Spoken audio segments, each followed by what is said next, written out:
तुम्ही पाहत आहात MCN न्यूज मराठी। अयोध्येतील प्रभू श्रीराम मंदिरातील कथित दान चोरीच्या घटनेचे पडसाद आता बुलढाणा जिल्ह्यात उमटले आहेत। या घटनेच्या निषेधार्थ शिवसेना उद्धव बाळासाहेब ठाकरे संग्रामपूर तालुक्याच्या वतीने वरवट बकाल येथील श्रीराम मंदिरात महाआरती, रामरक्षा पठण आणि निषेध आंदोलन करण्यात आले। यावेळी दान चोरी प्रकरणी केवळ किरकोळ आरोपींवर नव्हे तर या संपूर्ण प्रकरणामागील मुख्य सूत्रधारांवर कठोर कारवाई करण्याची मागणी करण्यात आली।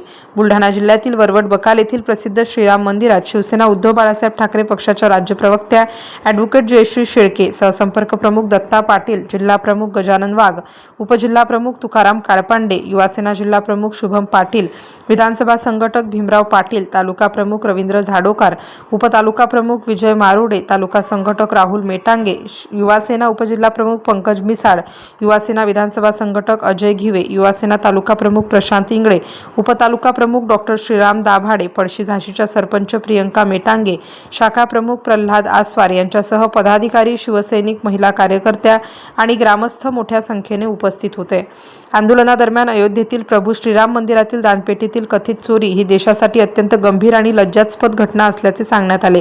या प्रकरणातील केवळ छोट्या माशांवर कारवाई करून चालणार नाही तर यामागील प्रमुख सूत्रधारांनाही कायद्याच्या चौकटीत आणून कठोर शिक्षा करण्यात यावी अशी ठाम मागणी आंदोलनकर्त्यांनी केली।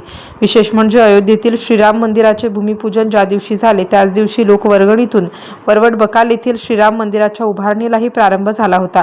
आजही या मंदिराचा कारभार पूर्णपणे पारदर्शकपणे सुरू असून भाविकांनी दिलेले दान समाज उपयोगी आणि धार्मिक कार्यासाठीच वापरले जात असल्याचे समाधान ग्रामस्थांनी व्यक्त केले।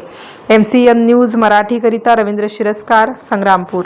आज या ठिकाणी बुलढाणा जिल्हा शिवसेनेच्या वतीनं आज या वरवट बकाल या गावी जे राम मंदिरामध्ये चोरी झालेली आहे, ज्याला जबाबदार आहे त्या ठिकाणचे योगी मोदी अमित शाह हे जबाबदार आहेत। त्यांनी ते ट्रस्टी नेमलेले आहेत आणि त्यांच्याच आशीर्वादाने त्या ठिकाणी करोडो रुपयाचा भ्रष्टाचार झालेला आहे। यांनी सुद्धा राजीनामा देऊन यांच्यावर सुद्धा कारवाई हीच उद्धव बाळासाहेब ठाकरे पक्षाची भूमिका आहे। राम मंदिरामध्ये मोठी चोरी झाली, 200 कोटीच्या वरती चोरी करण्यात आली। त्याला जबाबदार कोणाला धरता तुम्ही आणि काय मागणी?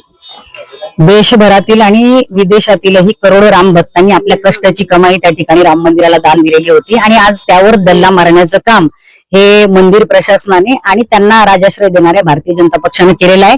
त्यामुळे याला केवळ प्रशासनातील लोक जबाबदार नाही तर आमचं म्हणणं आहे की भारतीय जनता पक्षाने सुद्धा याची सगळी जबाबदारी स्वीकारली पाहिजे, कारण प्रभू श्रीरामाच्या नावावर तुम्ही आजवर राजकारण करत आलेले आहात आणि तिथली जबाबदारी ही दानपेट्यांच्या संरक्षणाची सर्वस्वी तुमची होती। आमचं म्हणणं आहे की या ठिकाणी केवळ ते व्यवस्थापनच नाही तर याला राजाश्रय देणारे अमित शहा आणि नरेंद्र मोदी यांच्यावरही गुन्हे दाखल झाले पाहिजे।